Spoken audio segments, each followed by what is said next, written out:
নমস্কার। একটা দুর্দান্ত একটা জায়গাতে দাঁড়িয়ে আছি। এই দেখুন রবীন্দ্রনাথের মূর্তি আর এই ওনার বাসভবন এবং বাংলায় এখানে লেখা আছে জিংভূম। এবং এই যে জায়গাটা এটা অত্যন্ত প্রেস্টিজিয়াস। যারা বেঙ্গলি কমিউনিটি আছেন এখানে দেখুন, আমি জানি না দেখা যাচ্ছে কিনা, এই জায়গাটাতে রবীন্দ্রনাথ ঠাকুর 1923 সালে মে জুন মাসে এসেছিলেন এবং এখানে এসে ফেমাস ওনার যে রক্তকরবী নাটক সেটা উনি লিখেছেন এবং যে পোয়েমস যেটা ছিল শিলংয়ের চিঠি, সেই শিলংয়ের চিঠিটা এখানেই উনি লিখেছিলেন। আর এই সেই জায়গাটা যেখানে ওনার বাড়ি, এটা এখন বর্তমানে বিক্রি হয়ে গেছে, প্রাইভেট প্রপার্টি।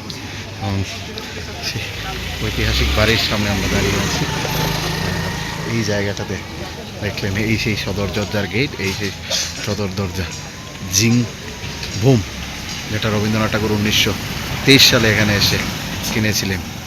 এবং সত্যি সেটা ভাগ্যের বিষয় এই বাড়ির সামনে দাঁড়িয়ে বাঙালির ঐতিহ্য, বাঙালির যে প্রথম যিনি এশিয়ার মধ্যে নোবেল প্রাইজ পেয়েছিলেন ওনার বাড়ি, সেটা অত্যন্ত গৌরবের আমাদের জন্য। কিন্তু আমাদের অস্তিত্ব আমরা ধরে রাখতে পারলাম না।